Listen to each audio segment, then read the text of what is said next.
Gente, vamos lá? Palavra, quem trouxe a Bíblia aí? Salmo 19.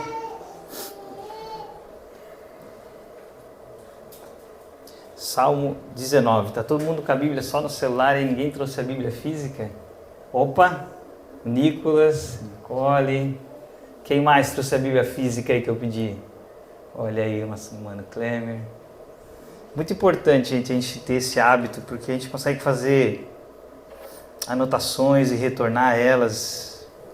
Valoroso a gente caminhar com as escrituras juntos. Salmo 19, nós vamos falar aqui, pessoal, sobre 3 níveis de intimidade que nós podemos ter com Deus. A gente vai dividir esse salmo aqui, o Salmo 19, que tem 14 versos, Salmo de Davi. A gente vai dividir em 3 partes. Primeira parte, o salmo fala do Deus Criador. Vai ali do verso 1 ao 6, bem fácil de identificar. Segunda parte fala do Deus que se revela. O salmista vai falar da beleza da palavra, da grandeza da lei de Deus, dos evangelhos.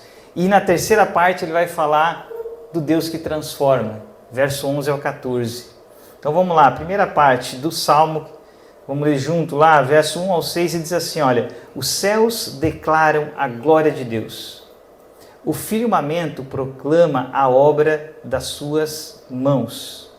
Um dia profere essa mensagem a outro dia, uma noite revela conhecimento a outra noite. Sem discurso nem palavras não se ouve a sua voz. Contudo, a sua voz ressoou por toda a terra, as suas palavras até os confins do mundo. Nos céus, ele armou uma tenda para o sol.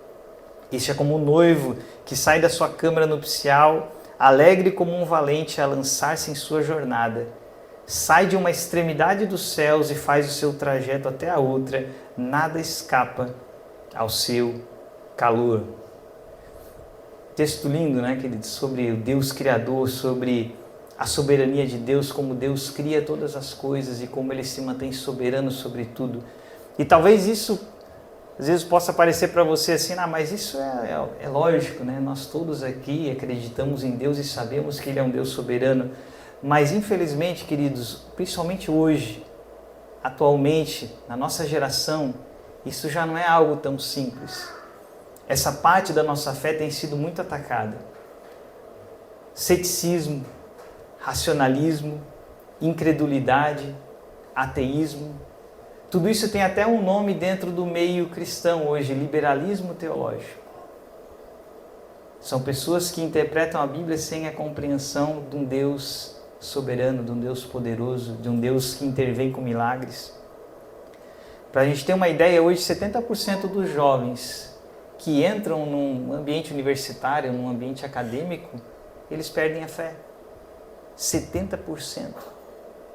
A fé está tão frágil hoje, a nossa fé nesse Deus que a gente acabou de ler aqui nesses versos, ela está tão frágil que só o contato com o meio acadêmico, com o meio universitário, faz com que as pessoas percam sua fé. Porque nesse meio, por incrível que pareça, aquele hoje que acredita que o homem veio do macaco, ou que toda essa beleza que nós acabamos de ler aqui do verso 1 ao 6, toda a grandeza, tudo isso que nós contemplamos, veio do nada. Aqueles que creem nisso são os inteligentes, são os intelectuais, são os sábios. E aquele que crê que toda essa beleza, que tudo aquilo que nós contemplamos foi feito por um Deus criador e soberano, é visto como um tolo, um ingênuo. Se inverteu, se a gente for ler o que diz no Salmo 14, quem que é o tolo no Salmo 14? O salmista diz o tolo, diz o insensato no seu coração que não há Deus. As escrituras afirmam que o tolo é esse. Mas hoje, na sociedade, principalmente nos meios acadêmicos e em muitos outros lugares, se olha para aquele que acredita num Deus Criador como um tolo, como alguém ingênuo.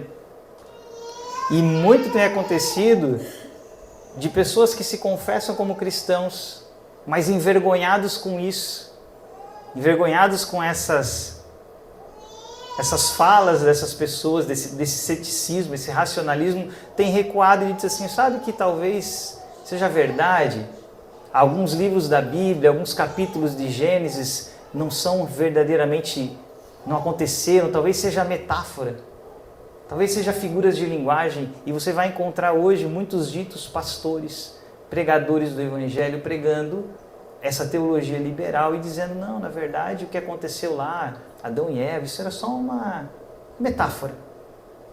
E nós vamos nos perdendo de forma incrível, porque o nosso Senhor Jesus Cristo, aquele que eu e você servimos, ele não tratou a Bíblia como uma metáfora, nenhuma parte dela. Quando ele fala de Adão e Eva, ele fala de pessoas que existiram.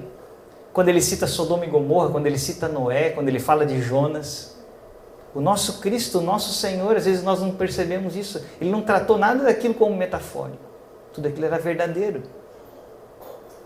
Mas infelizmente no mundo corrompido, aquilo que é a criação de Deus, aquilo que é para nós admirarmos, está sendo trazido como algo fruto do acaso, fruto do nada. E eles trazem argumentos para nos confrontar às vezes, confrontar a nossa fé, dizendo, olha, se vocês creem num Deus soberano, se vocês creem num Deus que é bom, como é que você me explica a presença do mal? E muitas vezes a gente não está preparado e a gente fica confuso. Poxa, é verdade, se tem um Deus soberano, se tem um Deus que é bom, por que existe o mal? Por que existe tanto sofrimento? E muitas vezes o nosso coração se esfria porque a gente não busca a resposta dessas perguntas. E se o ateísmo é algo ruim, tem algo que é pior que o ateísmo. É viver como se Deus não existisse. Às vezes a gente nem busca as respostas, a gente só vai assimilando aquelas dúvidas, aquelas coisas que os nossos amigos vão dizendo, que a sociedade vai falando, e você vai pensando, olha, quer saber, eu vou viver para mim.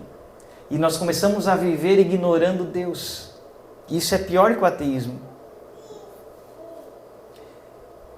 E as Escrituras vão trazer para nós entre tantas coisas que a gente podia trazer aqui de resposta sobre isso, sobre essas coisas que a sociedade lança sobre nós para fazer a gente duvidar desse Deus Criador, desse Deus que os céus proclamam, declara a sua glória. Uma delas está no livro de Jó. A gente não vai conseguir, obviamente, ler tudo, eu só vou dar umas pinceladas, mas depois em casa, leia Jó capítulo 38 até o final. Você vai ver que texto lindo, que texto maravilhoso que é Jó. Porque é bem nesse ponto ali, a partir do 38, que começa a resposta de Deus para Jó e seus amigos. E nessa resposta, basicamente o que Deus está falando, olha, vocês, seres humanos, vocês são tão pequenos, que vocês ainda não conseguiram compreender a minha criação. Vocês ainda não alcançaram a compreensão dos universos, dos céus, vocês não alcançaram a compreensão nem de tudo que tem na terra. E vocês querem questionar o Deus Criador? É muito lindo você caminhar por Jó e você vai ver Deus falando assim, olha Jó, onde que você estava quando eu lancei os alicerces da terra? Responda-me, já que você sabe tanto. E Deus dá uma ironizada, né? Falando como se para esses homens hoje tão intelectuais, que a gente encontra na faculdade, nos lugares que pensam que são tão sábios, Deus está questionando, ei, me responde. Quem que sustenta a terra? Ele vai perguntar, quem represou o mar, pondo-lhe portas? Ou seja, quando que eu lhe disse, até aqui você pode vir, além deste ponto não. Aqui só as ondas orgulhosas serão interrompidas. Você já viu lá no profundo mar aquelas ondas gigantescas? A fúria de uma onda? Só que Deus diz assim, ó, vai ter um limite aqui. Deus impôs limite às ondas, dizendo até aqui vai. Depois é porção seca. Foi nosso Deus que fez isso. Deus vai questionar, você já deu ordens amanhã e mostrou a alvorada o seu lugar? Olha que interessante, querido. Todo dia de manhã a gente acorda e pensa que foi tudo natural. A gente dá certo que de manhã o dia vai nascer. Mas quem faz com que tudo isso aconteça dia após dia? Deus diz, sou eu. É Ele quem controla todas as coisas. E ele vai questionando, e ele chega depois no 38, 36, vai dizer assim, ó, para Jó, quem foi que deu sabedoria ao coração e entendimento à mente?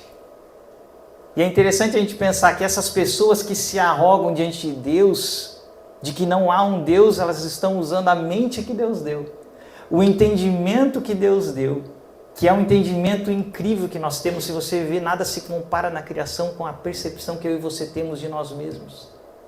A capacidade de nos entendermos como pessoas, como indivíduos. Deus diz, foi eu que dei isso para você. E muitos homens têm usado essa capacidade para duvidar desse Deus. E Deus vai dizer assim, olha, você sabe quando as cabras monteses dão à luz? Você está atento quando a gazela tem o seu filhote? É graças à inteligência que você tem que o gavião alça voo e estende as suas asas rumo ao sul?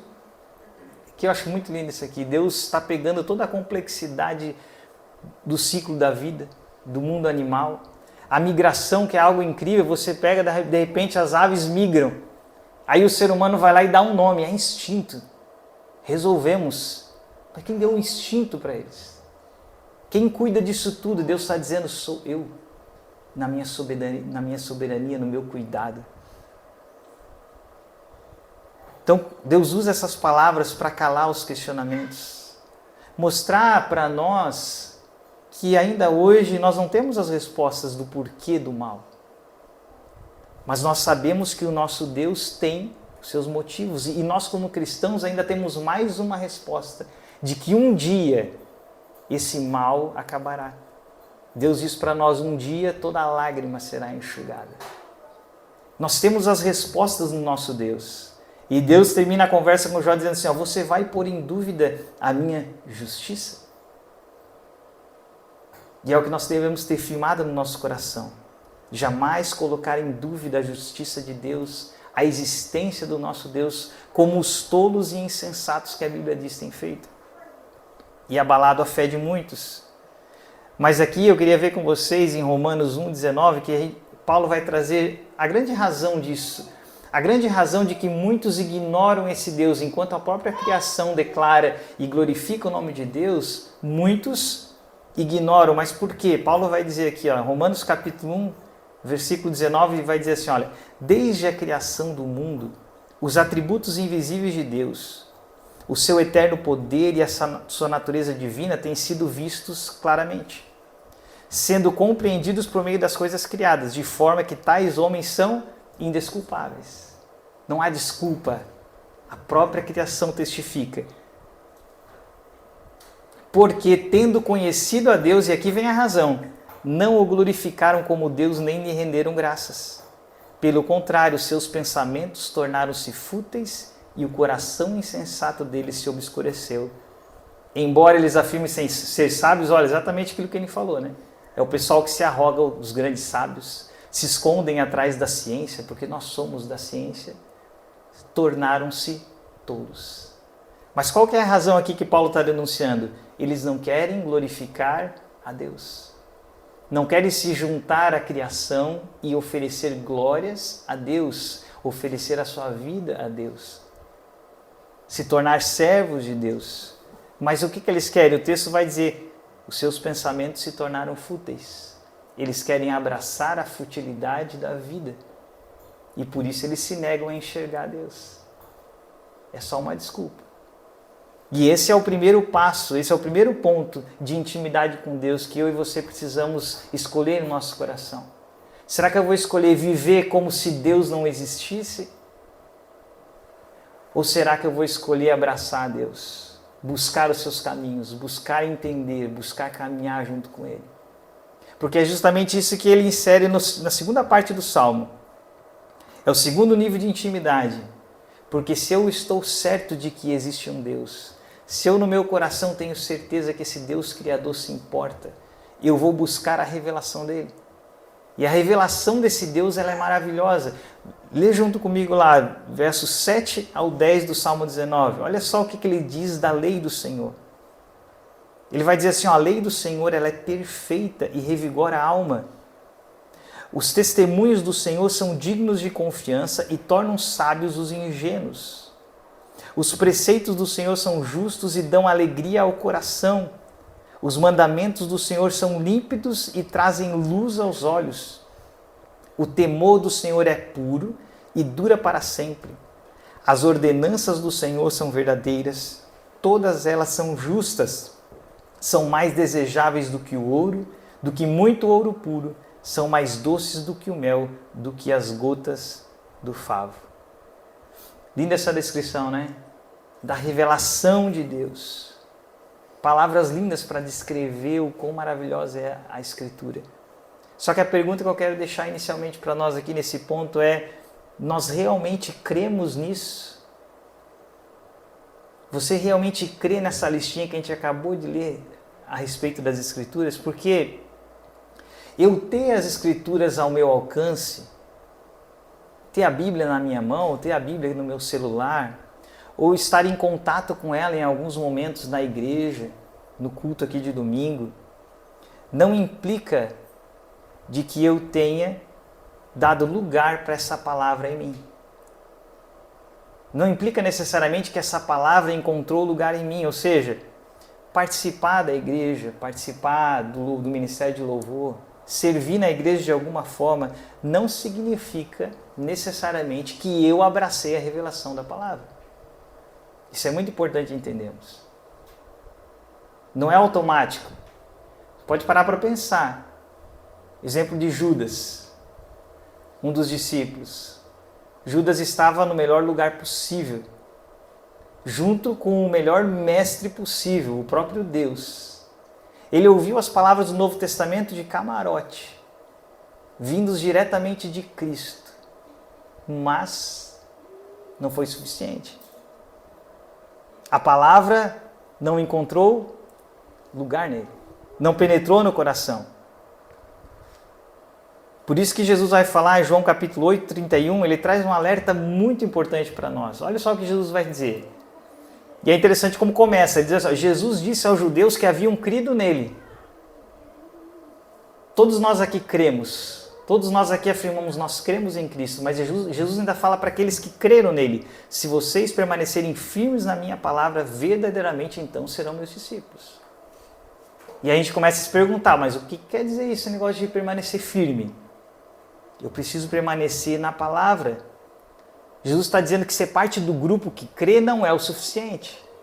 Vocês lembram de Tiago 2,19? O que Tiago vai falar lá? Ele diz assim: olha, você crê que existe um só Deus? E Tiago diz assim: olha, muito bem, parabéns. Só que até mesmo os demônios creem e estremecem. O que ele está querendo dizer? Não adianta só ser parte do grupo que crê. E aí Jesus vai avançar no seu ensinamento, no capítulo 8, já no versículo 37, olha o que ele vai dizer para o povo judeu. Eu sei que vocês são descendentes de Abraão, contudo vocês estão procurando matar-me, porque, aí a palavrinha, em vocês não há lugar para a minha palavra.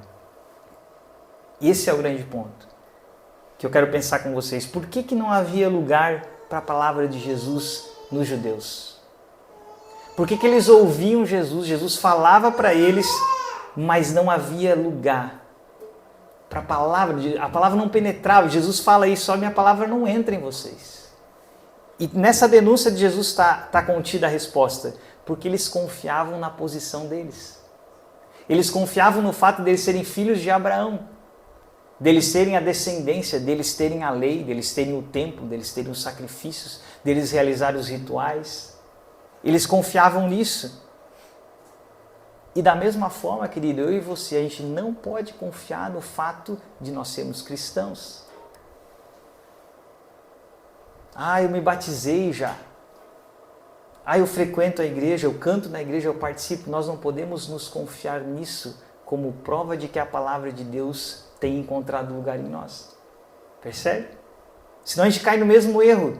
Eles batiam no peito: não, a gente não precisa de Jesus, porque nós temos a descendência, nós somos judeus. E às vezes a gente tem que ter cuidado. Será que a palavra de Cristo tem encontrado lugar verdadeiramente em mim? E tirar a confiança no fato de que eu sou da igreja, eu já me batizei, eu frequento o culto de domingo. Esse é o ponto que eu quero fazer a gente pensar.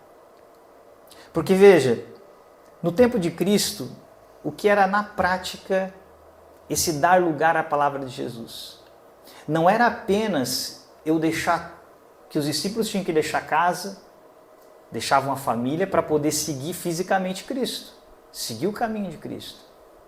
Mas não era só isso. Jesus fala assim: se alguém quiser vir após mim, negue-se a si mesmo, toma essa cruz e segue. O que é esse negar a si mesmo quando Jesus fala isso? Será que implicava só em deixar a casa, deixar a sua cidade e seguir Jesus? Lembra do exemplo de Judas? Judas também deixou. Judas também deixou para trás família, cidade e seguiu Jesus. Mas é muito mais que isso. Quando Jesus fala em negar a si mesmo, ele está falando em negar as nossas antigas compreensões sobre a vida. Nós temos que deixar aquilo que nós compreendemos sobre o que tem valor na vida e abraçar os valores de Cristo. Esse foi o grande teste para os discípulos. Os judeus, por exemplo, tinham uma grande certeza na vida deles. O Messias, esse que viria, que Jesus alegava ser, não poderia ser alguém sofredor. Vocês lembram como os discípulos reagiam toda vez que Jesus falava: olha, é preciso que eu sofra, que eu seja entregue na mão dos homens, que eu seja crucificado? Eles ficavam indignados. Pedro repreendeu Jesus severamente: você não fala isso. Porque para um judeu, a compreensão de vida deles era assim, sofrimento, morte é igual ao quê? Maldição. O Messias não pode ser esse. O Messias tem que ser vencedor, guerreiro, triunfante. O conceito que eles tinham de vida, cada discípulo de Jesus, ele teve que mudar, ele teve que abandonar esse conceito do que era maldição para o judeu e do que era bênção. E os discípulos que seguiram Cristo, que negaram a si mesmo, eles deram a sua vida por aquela mensagem.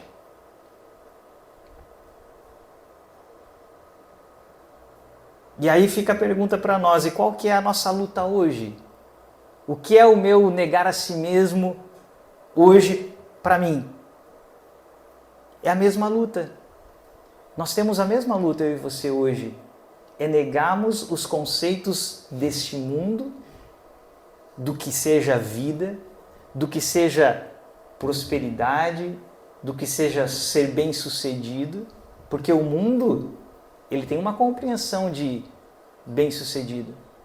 Tem uma compreensão bem diferente do Evangelho, do que é uma vida de sucesso, do que é uma família. As compreensões do mundo são bem diferentes, e essa é o seu desafio também.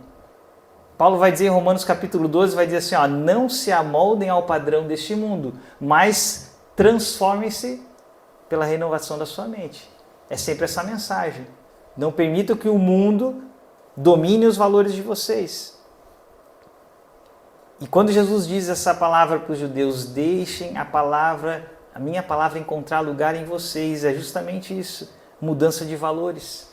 É eu perceber que os meus valores estão mudando, porque não faz sentido eu me tornar um cristão e os meus valores permanecerem os mesmos do mundo.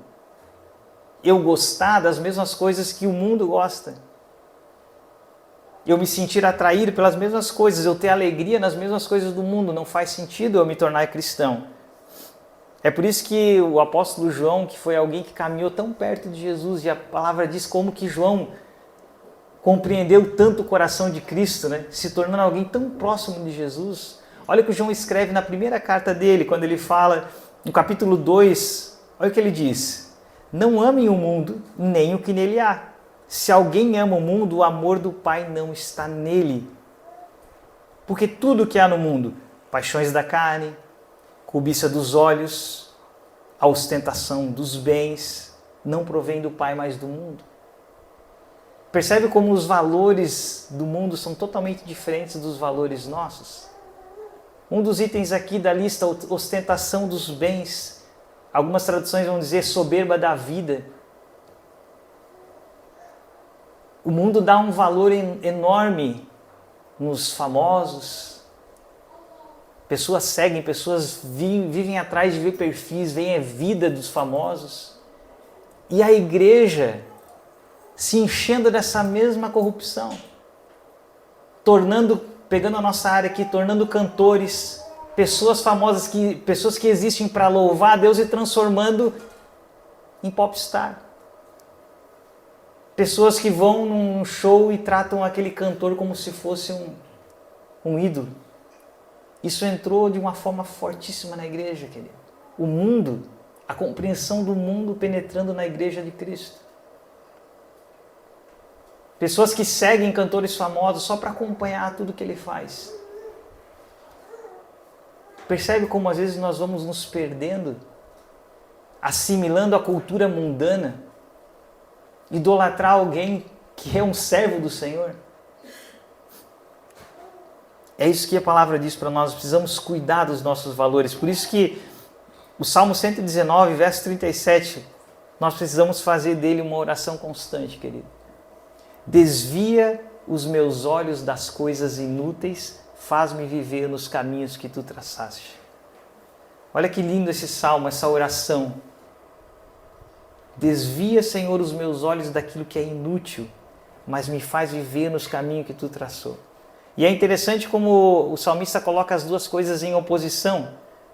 Ou os meus olhos vão estar nas coisas inúteis, ou os meus olhos estão nos caminhos que Deus traçou. Eu preciso sondar o meu coração, eu preciso fazer esse exercício e ver se o meu coração está nas coisas inúteis ou naquilo que Ele traçou. O que dá alegria para o meu coração no meu dia a dia e o que se tornou um peso na minha vida. Eu gosto de dar esse exemplo quando você chega em casa, às vezes você está cansado do trabalho, da correria do dia a dia, e você pensar o que te dá alegria, o que te dá prazer em chegar em casa e fazer, que tu pensa assim, puxa, eu vou chegar e vou fazer para me descansar, para aliviar minha mente. Para pensar. E eu pergunto isso porque no início dessa segunda etapa aqui eu perguntei para a gente, será que nós cremos realmente nessa lista que nós lemos do 7 ao 10, ali, verso 7 ao 10 do Salmo 19? Vocês observaram o que tinha naquela lista? Olha só o que ele diz da palavra de Deus. Diz assim, ó, a primeira coisa que ele diz, que a palavra de Deus revigora a alma. Você já pensou quando você está cansado se aproximar da palavra de Deus porque ela vai ter poder de revigorar a sua alma? Ou a gente está sempre muito cansado para se achegar a ela? Por isso que eu perguntei, você crê mesmo nessa lista? Porque essa lista diz que a palavra de Deus revigora a minha alma. Você já experimentou isso? Está cansado? Chega em casa, abre um salmo e Deus se revela. Abre um texto bíblico e Deus te enche de alegria. Traz sabedoria e experiência. Você está cansado às vezes de quebrar a cabeça, de fazer a mesma coisa, o mesmo erro tantas vezes e sofrer. A palavra de Deus traz sabedoria, te traz experiência. Você não precisa ficar velhinho para daí olhar para trás e se arrepender dos erros. A palavra vai te ensinar e você não vai precisar errar tanto. Ela dá experiência. Olha só, ela dá alegria. Ela dá luz sobre a minha vida, ela traz verdade e ainda no final diz que ela é desejável mais do que o ouro, mais do que o mel. E aí que fica a pergunta para nós, se a palavra de Deus é tudo isso, por que às vezes o meditar na palavra, o me achegar à palavra, às vezes me parece tão pesado, às vezes me parece algo tão distante? Por que às vezes a oração me parece algo tão longe de ser praticado? E o meu objetivo é fazer a gente pensar, sabe? Se eu e você, como pessoas que estão envolvidas no louvor, no ministério, no serviço da igreja, se nós desejamos mais intimidade com Deus, nós desejamos de fato nos aprofundarmos mais com Deus, temos maior intimidade, por que será que as distrações, por que será que as inutilidades da vida que nos cercam às vezes encontram muito mais lugar em nossa vida do que aquilo que é de fato a palavra de Deus?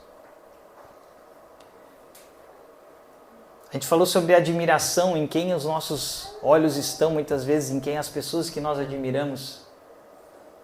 E às vezes a gente pode admirar de fato grandes homens, homens que mudaram sua história. Por exemplo, Charles Spurgeon, não sei se alguém já ouviu falar. Chamado como o príncipe dos pregadores. Século XIX. Ele comenta esse salmo aqui que a gente está estudando. Ele tem um comentário de todos os salmos. E quando ele vai comentar esse trechinho que a gente está falando aqui, que a palavra de Deus nos dá alegria, ele anexa ao comentário a palavra trazida por um pastor do século XVII, mais anterior ainda. E eu quero ler para vocês o comentário dele, para vocês entenderem um pouquinho do valor que esses homens davam e como eles viam essa luta entre as coisas inúteis da vida e a palavra de Deus. Porque às vezes a gente almeja marcar uma geração, às vezes você almeja, eu quero fazer a diferença, eu de fato quero, mas nós precisamos primeiro mudar o nosso olhar.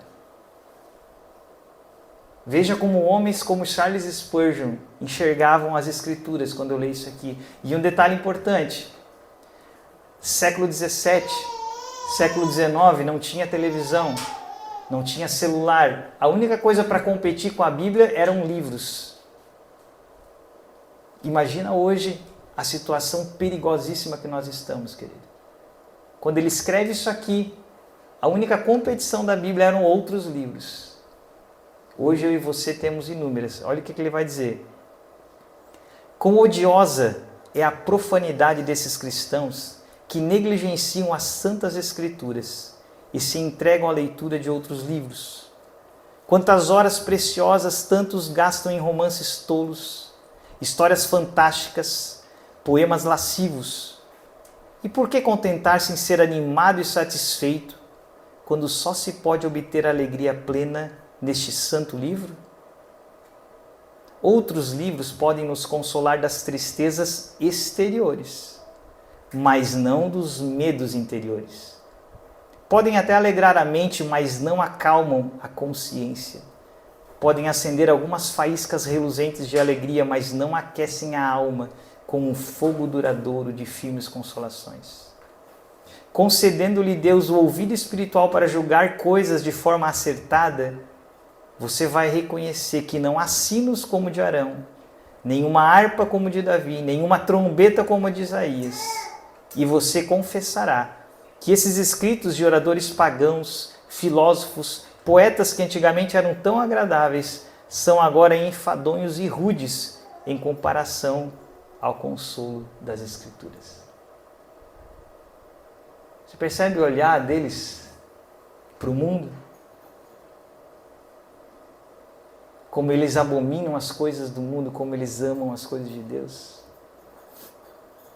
Salmo 119, 37. Desvia, Senhor, os nossos olhos das coisas inúteis. Essa deve ser a nossa oração. Faz-me viver os teus caminhos. Dessa forma, querido, nós entramos no terceiro nível de intimidade ali que a gente divide esse salmo. Porque se nós abraçarmos isso, a palavra de Deus não tem outro caminho senão a transformação. Olha só o que vai dizer o salmista no verso 11 ao 14. Até mesmo o teu servo é advertido por elas, a grande recompensa em obedecer-lhes. Quem pode discernir os próprios erros? Absolve-me dos que desconheço. Também guarda o teu servo dos pecados intencionais, que eles não me dominem, então serei íntegro, inocente de grande transgressão. Que as palavras da minha boca e a meditação do meu coração sejam agradáveis a ti, Senhor, minha rocha e meu resgatador. Veja por que é tão importante, querido, nós avançarmos esses níveis de intimidade que a gente viu aqui. Não ficarmos apenas crendo nesse Deus Criador. Porque se eu creio apenas num Deus Criador, se eu paro lá no nível 1 de intimidade com Deus e eu declaro, não, eu sou um cristão, eu acredito nesse Deus, mas ao mesmo tempo eu acompanho o signo, ao mesmo tempo eu dou batidinha na madeira, ao mesmo tempo eu escuto alguém dizendo que eu preciso declarar que 2025 vai ser o ano de maior vitória e eu vou lá e declaro. Eu vivo atrás de ondas, de heresias, de mentiras e não tenho firmeza. Pedro vai ensinar para a gente, em 1 Pedro 3,15, sobre santificar Cristo no nosso coração. Olha que palavra linda isso aqui, olha. Santifiquem Cristo como Senhor no coração de vocês. Você quer santificar Jesus no teu coração? Tornar-lhe santo? Ele vai dizer assim, ó, estejam sempre preparados para responder a qualquer pessoa que pedir a razão da esperança que há em vocês. Isso é tornar Cristo santo no meu coração. Saber a razão da minha fé. Lembra quando eu falei para vocês da estatística dos jovens que chegam na universidade? Se nós pudermos inverter isso e ao chegarmos na universidade convertermos outras pessoas, tamanha firmeza da nossa fé. Isso é o que Deus quer para nós. Quando alguém chegar para falar para você, você vai estar tão firmado na palavra, tem tanto conhecimento da palavra, que ele vai sair de lá com o seu ateísmo abalado. E não o contrário. Porque você conhece o seu Deus. É para isso que nós somos chamados. Eu e você não somos chamados para um cristianismo inseguro. Será que é isso? A palavra de Deus nos dá essa firmeza. Quero trazer para vocês um estudo que aconteceu alguns anos atrás que me chamou muita atenção. Feito pela CBE, traduzindo o nome, né? Centro de Engajamento da Bíblia. Eles fizeram um estudo muito interessante sobre o impacto da leitura bíblica na vida das pessoas. Eles entrevistaram 40 mil americanos de várias faixas etárias, 8 até 80 anos, e fizeram um teste com essas pessoas. Começaram a colocar as pessoas para lerem a Bíblia uma vez por semana. E não mudou nada. Não teve praticamente nenhum impacto na vida deles. Avançaram o teste 2 vezes por semana. Nenhuma mudança considerável. E a gente pode considerar assim, sabe aquela leitura que você acompanha quando o pastor lê? No final de semana, vou abrir minha Bíblia aqui, vou abrir no meu iPhone, vou ler aqui a Bíblia. 1 vez por semana, 2 vezes por semana, nenhuma mudança na vida. 3 vezes por semana, lendo a Bíblia. Deu uma pequena mudança na vida das pessoas. Mais pequena, assim, sabe? Uma alteração pequena no gráfico. E aí alteraram para 4 vezes por semana. Foi a grande surpresa do estudo. Porque ao invés de fazer um crescimento lento, crescer foi 1 ponto, 2, 3 e o quarto ser um pouquinho mais, o gráfico de repente explodiu. Deu um salto quando passou para 4 vezes por semana. Um salto incrível na vida das pessoas e mudanças e transformações. Olha só o que mudou na vida deles. Olha isso aqui, pessoal. 4 vezes por semana. Sentimento de solidão naquele grupo caiu 30%. Problemas com raiva, 32%. Amargura no relacionamento, 40%. Alcoolismo, 57%. Estagnação espiritual, aquele sentimento, puxa, minha vida é sempre a mesma coisa. Caiu 60%. Olha isso aqui, contato com pornografia, pureza, purificação do coração, caiu 61%. E o que mais chama a atenção é o final ali, ó. A boca fala o que o coração está cheio. Começa a se encher da palavra de Deus, você não vai conseguir falar sobre outra coisa com os teus amigos, com as pessoas ao redor. Compartilhar a fé aumentou 200%. E o discipulado, o desejo de estar junto, o desejo de estar pequenos grupos, né? Aumentou 230%. Por que isso, querido? Porque quando a gente se aproxima da palavra de Deus, a palavra de Deus ela é luz. Ela ilumina o coração, ela dissipa as trevas, ela expõe o que é sujo. E ela nos leva aos versos finais do Salmo 19, que diz assim, olha, que os meus lábios sejam agradáveis, as palavras que tiver nos meus lábios sejam agradáveis, o meditar do meu coração seja agradável a ti. Mas isso é um processo.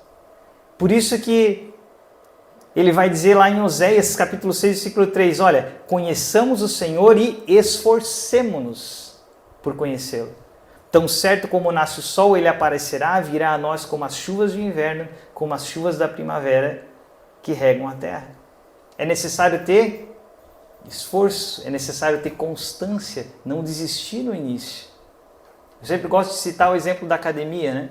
Você não vai na academia num dia e já sai lá fortão, bombadão, não é assim que funciona. Leva meses, muito tempo, de repente você vai olhar, teu corpo deu uma evoluída, mas requer esforço, tempo. Por isso conheçamos, esforcemo-nos por conhecer Cristo.